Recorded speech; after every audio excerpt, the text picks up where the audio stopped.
$1 billion. That is how much money flowed through JPMorgan Chase on behalf of Jeffrey Epstein, and JPMorgan knew. Their own compliance department flagged him dozens of times. They kept him as a client anyway. Today, we're not talking about conspiracy theories. We're talking about court documents, billion-dollar settlements, and the financial system that kept Jeffrey Epstein untouchable for decades. Let's go. Jeffrey Epstein was convicted of soliciting minors in Florida in 2008. A federal crime, a registered sex offender. JPMorgan Chase kept him as a client for 5 more years after that conviction. Between 2006 and 2013, Epstein withdrew $4.8 million in cash from JPMorgan accounts.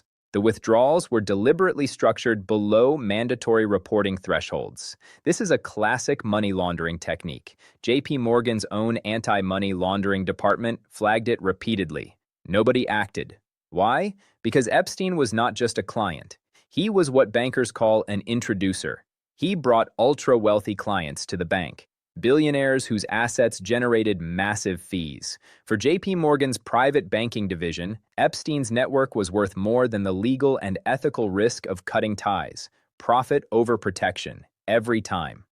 When JPMorgan finally closed Epstein's accounts in 2013, 5 years after his sex crimes conviction, Deutsche Bank immediately welcomed him with open arms. Despite being a registered sex offender, despite the Florida conviction, despite the public record, Deutsche Bank opened more than 40 accounts for Epstein between 2013 and 2019. What went through those accounts? Payments to Russian models, enormous legal fees, transfers to alleged accomplices, monthly payments to young women described in bank records as domestic staff and consultants. The New York State financial regulators investigated. In 2020, they fined Deutsche Bank $150 million for failing to monitor Epstein's accounts. In 2023, JPMorgan paid $290 million to settle lawsuits brought by Epstein's victims. Deutsche Bank paid $75 million.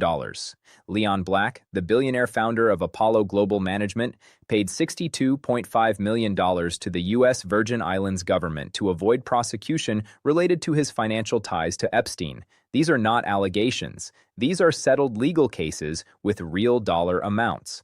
Now let's talk about the mechanics. How did Epstein's financial network actually work? He operated through shell companies, Southern Trust Company and Financial Trust Company, both based in the U.S. Virgin Islands.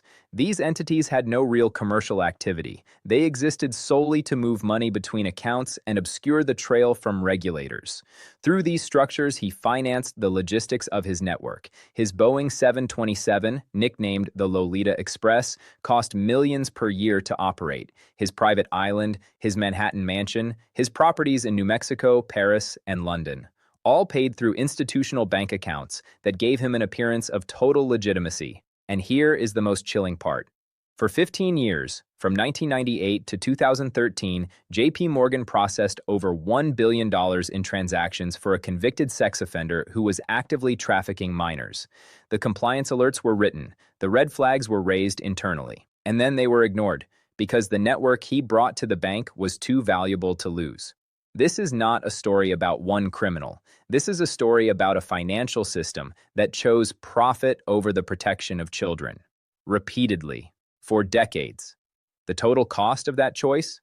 $417 million in legal settlements and an unknown number of victims whose lives were destroyed.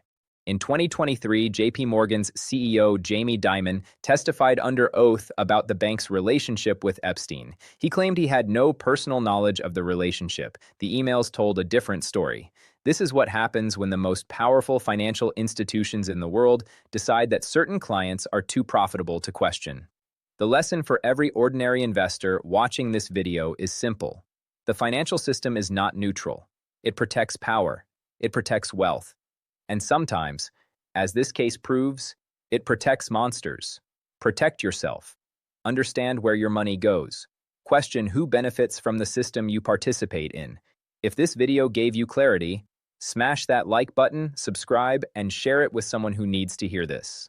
I'm Kurt, and this is Investopia. I'll see you in the next one.